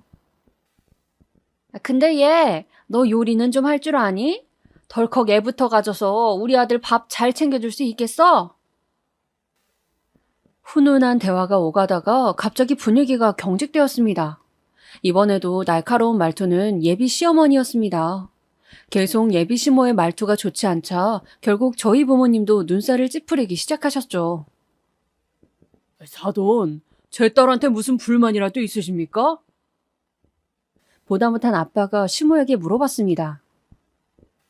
아니, 제가 보기에는 그냥 너무 아직 애 같기도 하고 애가 애를 가졌다고 하니 걱정이 되어서 그러죠. 안 그래도 아쉬운 결혼인데. 네? 무슨 말씀이세요, 그게? 그렇잖아요. 우리 아들처럼 인물 좋고 직장 좋고 학벌 좋고 어디 하나 빠지는 거 없는 애가 선시장 나가면 열쇠도 몇 개 받을 수 있는데 굳이 이런 연애 결혼을 한다고 하니. 안싸돈 상견례 자리에서 못하는 말씀이 없으시네요. 시골서만 사시고 못 배우셔서 요새 물정을 너무 모르시는 거 아닐까요? 누가 요새 사랑만 가지고 결혼을 합니까? 안 그래도 도시 사는 사돈 못 얻어서 속상한데 오늘 차림새도 좀. 지금 말씀 다 하셨어요? 결국 가만히 계시던 엄마가 입을 떼셨습니다. 엄마는 평소 굉장히 조용한 분이시지만 화가 나서 따지기 시작하면 굉장한 달변가셨는데 엄마가 화가 나면 아무도 이길 수가 없었죠.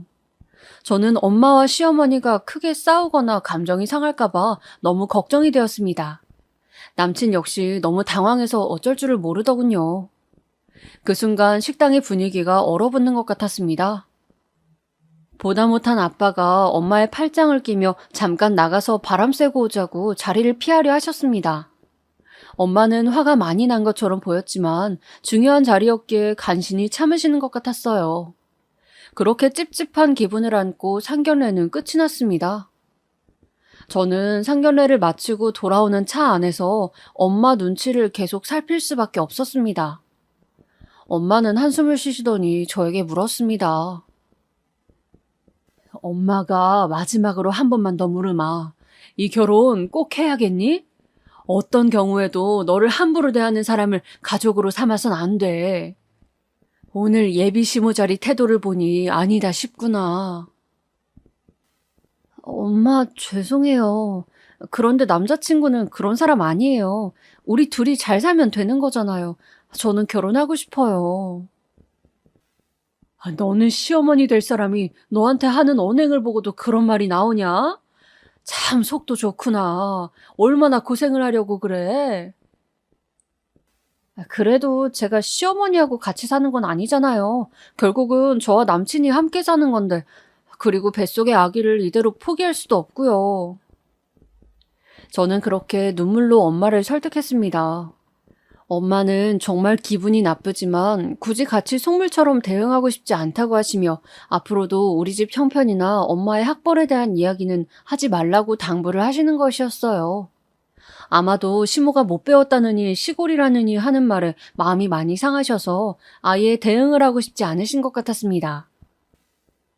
비록 임신해서 하는 결혼이었지만 저는 일생에 한 번뿐인 결혼인데 제가 생각하는 느낌의 결혼식을 하고 싶어 열심히 알아봤습니다. 저는 5월에 신부가 되고 싶었어요. 그리고 가든파티 느낌이 나는 결혼을 하고 싶었죠. 그러기 위해서는 야외 식장이 필요했습니다. 생화도 아주 많이 필요했고 정원이 있는 결혼식장을 찾아야 했고 혹시 결혼식장이 아니라 장소를 대여한다면 야외 출장 뷔페도 알아봐야 했죠. 혼자 품을 팔다가 도저히 안 돼서 웨딩 플래너와 열심히 상담하며 식장도 잡고 웨딩 촬영도 하면서 특별한 결혼식이 될 수 있도록 애썼죠. 그렇게 우여곡절 끝에 저는 결혼에 골인했습니다.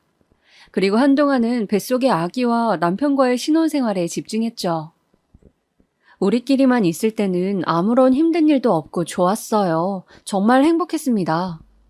남편과 저는 성향이나 등산이라는 취미, 그리고 책을 읽는 취미 같은 것이 많이 비슷했거든요. 비록 제가 임신 중이라 함께 등산을 가진 못했지만 산에 가는 대신 서점을 다니며 책을 함께 읽고 독서 모임도 함께 가지곤 했죠. 대학을 가지고 따지는 것은 아니지만 남편이 저보다는 조금 더 좋은 인서울대학 출신이어서 배울 점도 있었습니다. 남편은 저보다 훨씬 박학다식했어요.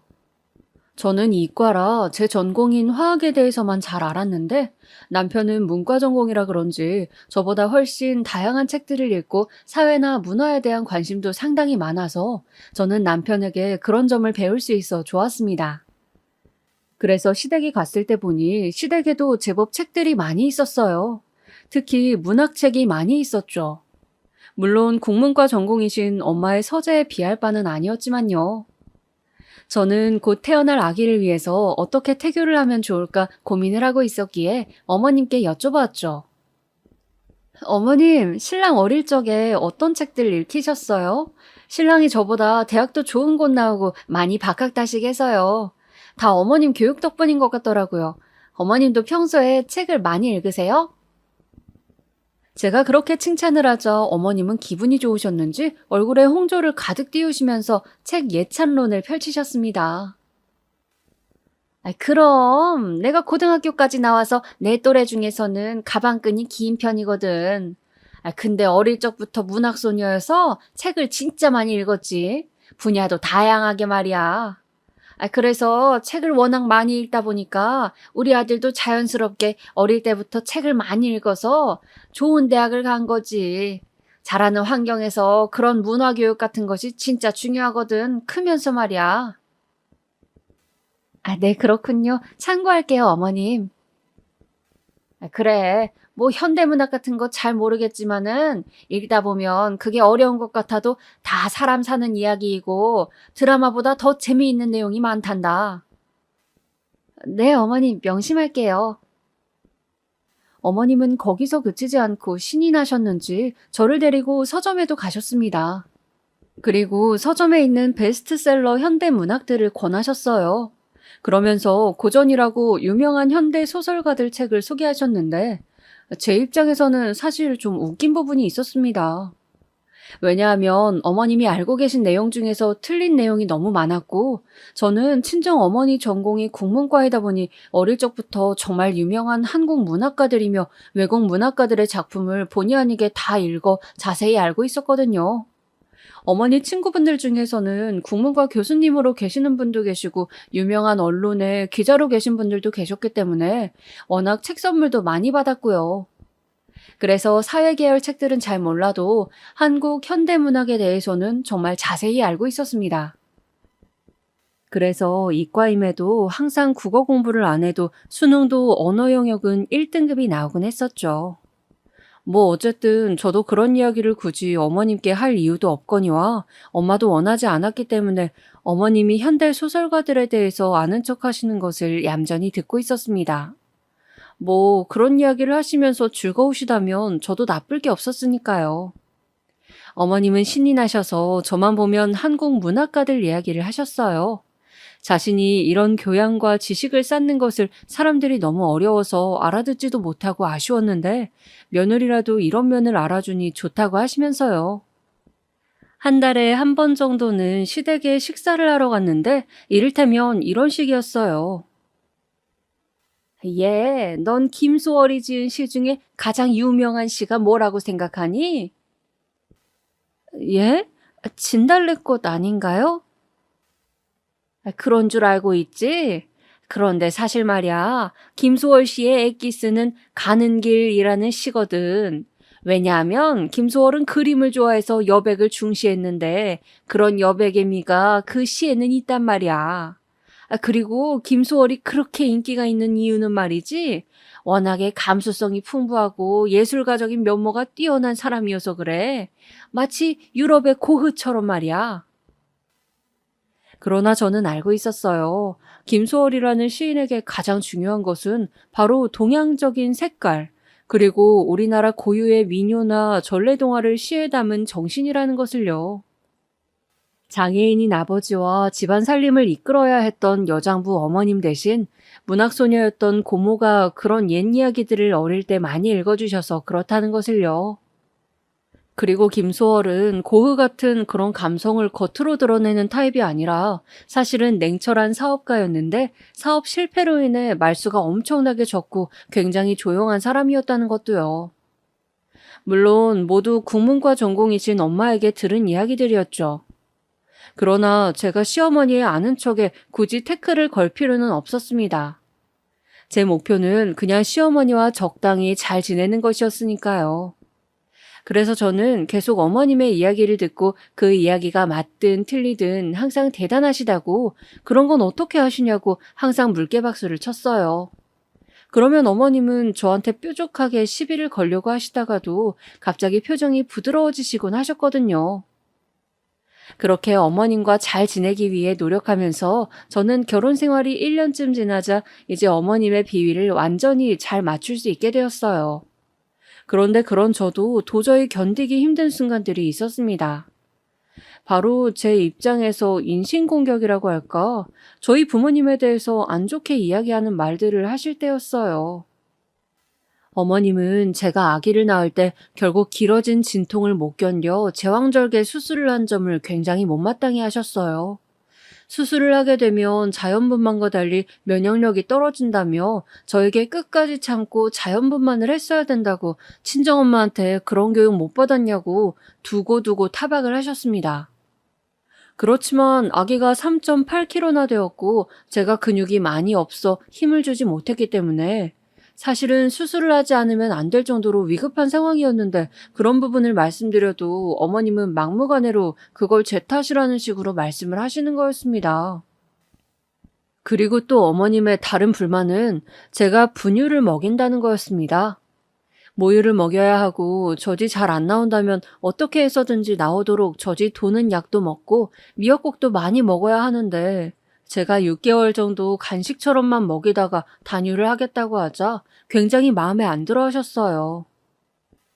저는 저대로 유도가 한몰이라서 아이가 젖을 물기 너무 힘들어하고 젖 자체도 소위 말하는 참젖이 아니고 물젖이라 별 영양분도 없는 것 같고 그랬거든요. 그리고 저도 다 회복되지 않은 몸으로 쉬지 못하고 젖을 먹이려고 앉아있거나 유축하는 것도 너무 힘들었고요. 그런 부분에서 저는 어머님 말씀을 한 귀로 듣고 한 귀로 흘렸습니다. 진심으로 이해를 부탁드린다고 말해도 계속 자기 주변에 배운 사람들은 이렇다 저렇다 하면서 계속 자기 주장만 하셨거든요. 그리고 그런 말의 끝에는 꼭 우리 부모님에 대한 안 좋은 말씀을 덧붙이시는 거였습니다. 친정엄마가 못 배워서 딸 교육을 제대로 안 시켜서 제가 제왕절개 수술을 하고 분유를 먹이는 것에 대해 미안함과 죄책감 같은 것이 전혀 없다는 것이었어요. 저로서는 황당할 따름이었습니다. 수술을 하고 분유를 먹이는 것과 도대체 학벌이 무슨 상관인지. 그냥 상황에 따른 개인의 선택 아닌가요? 그런 사람 아시나요? 다른 사람과 자신의 처지를 비교하면서 남을 깎아내려야지만 자기가 올라간다고 생각하는 사람이요. 무슨 이유에서인지 어머님은 우리 엄마가 중졸이라고 믿고 계시는 듯 했습니다. 주변에 시골 사는 사람 중에 고등학교나 제대로 나온 사람을 본 적이 없다면서요. 그래서 저한테 엄마 학교 어디까지 나오셨냐고 묻길래 제가 제대로 대답을 하지 않자 그냥 중졸이거나 그 이하라고 생각하시더라고요. 그 후로 틈만 나면 시어머니는 중졸하면서 우리 엄마를 한 번씩 까기 시작했어요. 예를 들면 남편의 집에 1년에 한 번 기제사를 지낼 때 제가 음식을 도우러 갔었는데 함께 음식을 하고 있을 때였습니다. 남편의 집에서 제사를 지낼 때 제가 특이했던 점은 이게 지역 차이인진 모르겠지만 남편의 식구들은 제사상을 차려놓고 아파트 현관문을 열어두시는 거였어요. 그리고 엘리베이터를 타고 1층까지 갔다 오는 거였습니다. 저는 다 같이 1층으로 내려간다고 하셔서 의아해서 일단은 따라했지만 왜 가는지 이해가 안 되어 슬쩍 시어머님께 제사를 철상하면서 여쭤봤어요. 어머님, 근데 아까 1층까지 다들 엘리베이터 타고 왜 나간 거예요? 그러자 어머님은 별 희한한 애를 다 본다는 듯 저를 위아래로 훑어보시는 것이었어요. 집에서 제사도 안 지내봤니? 원래 조상들 영혼이 왔다 가는 거니까 잘 가시라고 배웅하는 거잖아. 저는 그런 방식으로 제사를 지내본 적은 한 번도 없었기 때문에 어안이 벙벙했어요. 지역마다 조금 풍습이 다른 것인지 헷갈리더라고요. 그런데 그냥 집집마다 다르구나 하고 넘어가면 될 일에 어머님은 꼭 한마디를 덧붙이시는 것이었습니다. 하긴 워낙 시골서 자란 데다 부모님도 배움이 짧으실 테니 모를 수도 있겠다. 그런 소리를 제가 들으라는 듯이 혼잣말처럼 중얼중얼 하시는 것이었어요. 저는 그런 말을 들을 때마다 처음 한두 번은 못 들은 척하며 넘겼지만 나중에는 왜 내가 이런 소리까지 들으며 참아야 하나라는 생각에 괴로웠습니다. 뭐랄까, 저하고만 이야기를 하시면 되는데 왜 말끝마다 부모님 타령을 하는지 이해가 안 되었어요. 남편과 그런 문제로 많이 다투기도 했죠. 남편은 뭐랄까, 그 부분에 있어서는 완전히 어머님의 편이었어요. 그리고 남편 역시 세뇌가 된 것인지 저한테 그러더군요. 우리 엄마가 워낙 교양도 많고 똑똑해서 교육에 있어서 학벌이 중요하다는 생각이 강하시다고. 그래서 사돈의 학벌에 대한 아쉬움이 있으신 것 같다고 말이죠. 저는 혹시 엄마가 서울대 나온 거 아시면 기절하겠네 싶더라고요. 그리고 없는 사람들이 더하다고 학벌이 없는 고졸이시라 더 학벌에 대한 환상이 심하신 건 아닐까 그런 생각도 들었습니다. 어머님은 원래 보험 일을 하셨었다고 해요. 그냥 취미 삼아 하시는 일이라고 하는데 건강이 한동안 안 좋아서 안 하시다가 다시 본격적으로 보험 일을 하신다고 여기저기 한동안 바쁘게 다니셨습니다. 주변에 좋은 학벌의 사람들이 많아 주로 좋은 대학 출신 친구들과 함께 문화생활도 하고 보험 상담이 들어오면 상담도 해주신다고 그렇게 적극적으로 돈 벌려고 영업하는 것은 아니라고 하시더군요. 저는 나이가 있어도 일을 하는 것은 좋은 것이니 어머님이 일을 통해서 활력을 찾으시는 것 같아 보기 좋았습니다. 그런데 어느 날 시댁에 저녁을 먹으러 잠깐 들렀더니 어머님이 잔뜩 격앙된 목소리로 말씀을 하시더군요. 며느라, 나 드디어 좋은 인맥 생겼다. 아, 어머님, 좋은 인맥이요? 내가 독서 동호회 나간다고 했지 않니? 거기서 낭독회 행사를 했는데 조를 짜서 낭독을 했거든. 아, 근데 나랑 같이 낭독했던 동생이 글쎄 동국대 출신이라지 뭐니. 동국대 국문과를 나왔다는 거야. 대단하지 않니? 아, 그렇군요, 어머님. 너무 좋으시겠어요. 저는 어머님이 너무 기뻐하시니 맞장구를 쳐드렸습니다. 드디어 내 수준에 맞는 친구를 만난 거지. 허허허, 그 동생하고 이야기를 하면 어찌나 속이 뚫리고 말 한마디 한마디가 얼마나 교양이 넘치는지 너무 좋다니까? 그분하고 계속 친하게 잘 지내시면 정말 좋겠네요. 그쵸? 그럼 인서울이 괜히 인서울이겠어? 요샌 서울에 있는 대학 출신들을 인서울이라고 그런다면서? 그 동생이 서울의 좋은 대학 국문과 나온 사람들하고 친목 모임이 있다고 해서 나도 나가보려고. 좋은 인맥 더 생길지 아니. 아, 그렇구나. 어머님 너무 잘 되셨어요. 저는 어머님께 성의껏 맞장구를 쳐드렸습니다.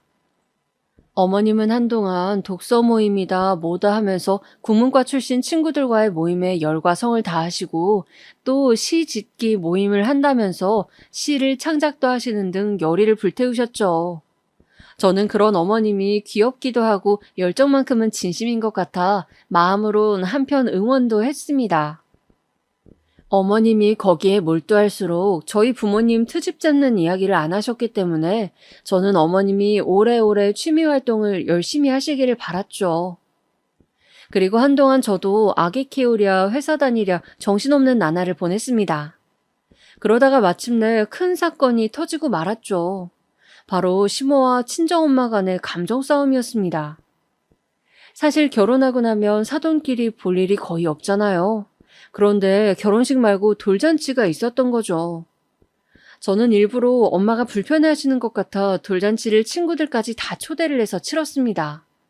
그렇게 하면 사돈끼리 굳이 마주 앉을 일도 없고 하니까 그냥 안 부딪히게 조심만 하면 될 것이라 생각했거든요.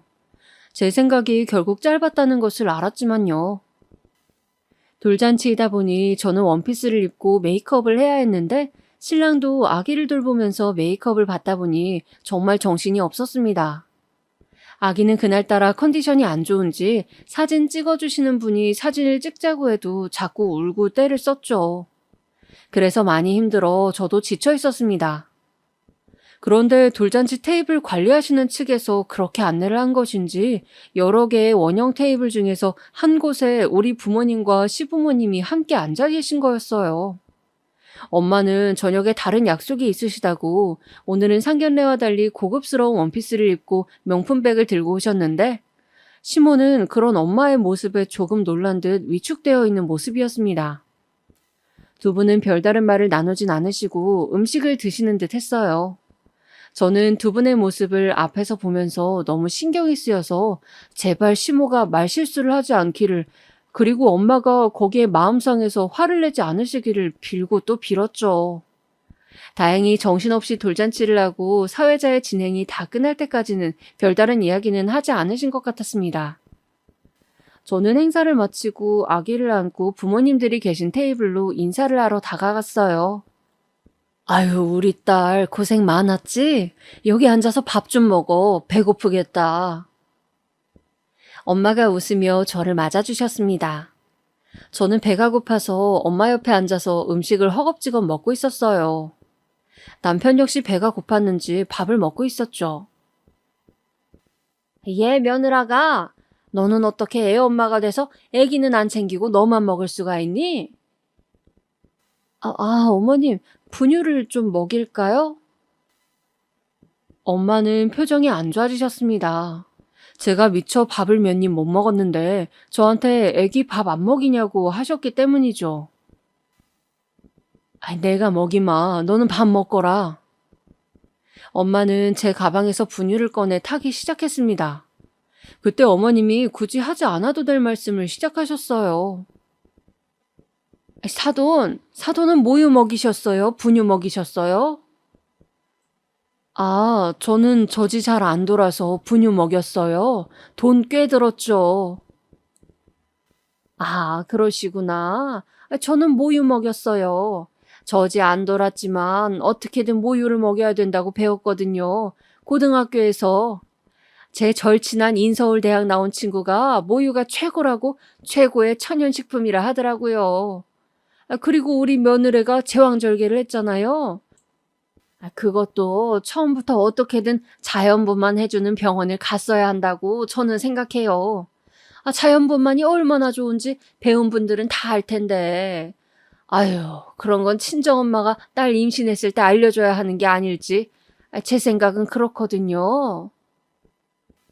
그 말을 듣는 엄마의 눈썹이 살짝 찌푸려지더군요. 엄마가 화가 날 때의 표정이었습니다.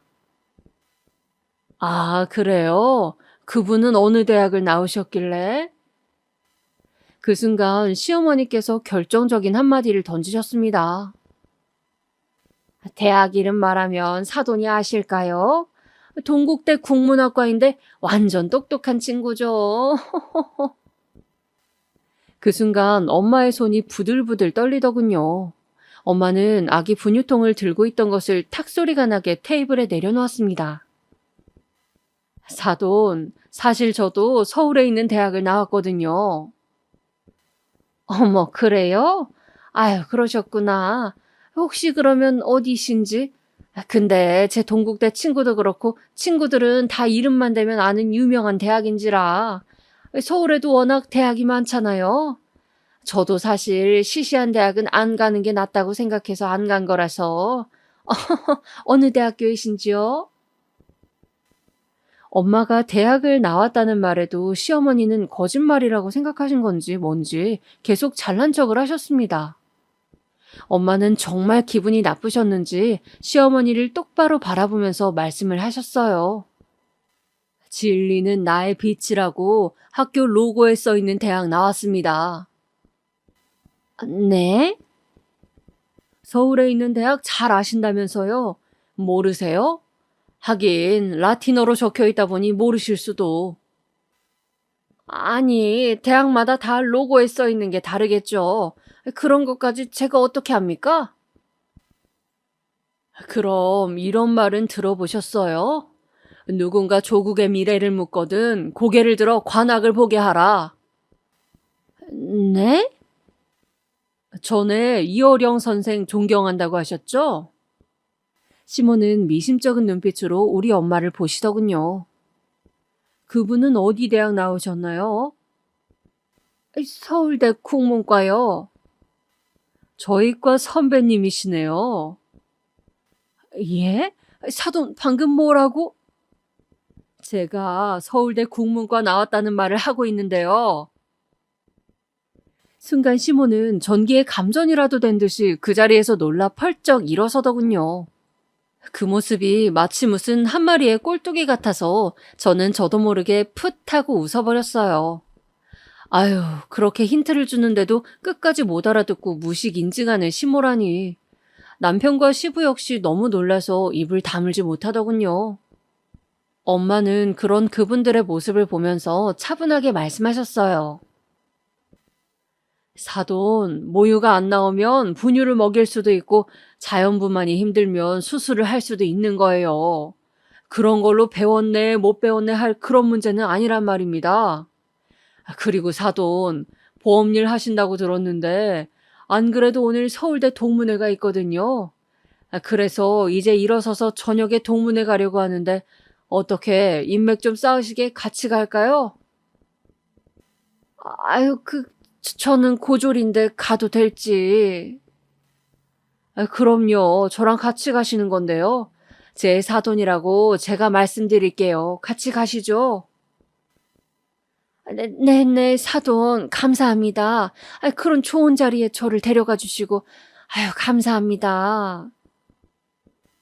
그렇게 어머니는 우리 엄마에게 내내 취하던 고자세를 서울대 국문학과 나왔다는 한마디에 바로 저자세로 바꾸시더라고요. 저는 어이가 없었지만 원래 워낙에 학벌주의가 심하신 분이니 어쩔 수 없겠다는 생각도 한편 들었습니다. 그리고 그 후로 어머니는 단 한 번도 저에게 문학에 대한 지식 자랑도 하지 않으시고 자녀 교육 운운하신다거나 시골에 사니 어쩌니 하는 말도 하지 않으셨어요. 그저 친정 이야기만 나오면 아무 말 없이 고개만 끄덕이셨죠. 감히 자기가 어떻게 말할 수 없는 집안이라는 식으로요. 사실 저는 어머니의 그런 태도도 마음에 들지 않았지만 나이 드신 양반이니 그런 부분이 생각이 바뀌기는 힘드시겠죠. 오늘은 결혼 초기에 있었던 시모와 친정엄마의 에피소드에 대해서 사연을 한번 적어보았습니다. 마지막으로 학벌에 대한 제 생각을 말씀드리자면요. 요즘 아이들 장래희망 1순위가 뭔지 아세요? 바로 유튜버입니다. 유튜버 하는 사람이요. 세상은 빠르게 변하고 있는데 아직도 학벌을 간판으로 여기고 어떻게든 좋은 대학을 보내려고 하는 사람들이 여전히 많이 있죠. 마치 좋은 대학을 졸업하면 인생의 모든 성공이 보장되는 양 말이죠. 인생을 거친 바다를 건너는 항해라고 생각했을 때, 물론 좋은 학벌을 가지고 있다는 것은 남들보다 훨씬 좋은 오리발을 하나 가지고 있거나 구명조끼를 입고 있는 것처럼 유리한 일이겠죠. 그렇지만 항해를 하다 보면 그런 수영 도구들을 제대로 써먹지 못할 때도 있을 것이고, 때로는 맨몸으로 거센 파도를 헤쳐나가야 할 순간도 오지 않을까요? 저는 학벌도 그런 것이 아닐까 하는 생각을 합니다. 오늘 제 이야기 들어주셔서 감사하고 즐거운 하루 보내시길 바라겠습니다.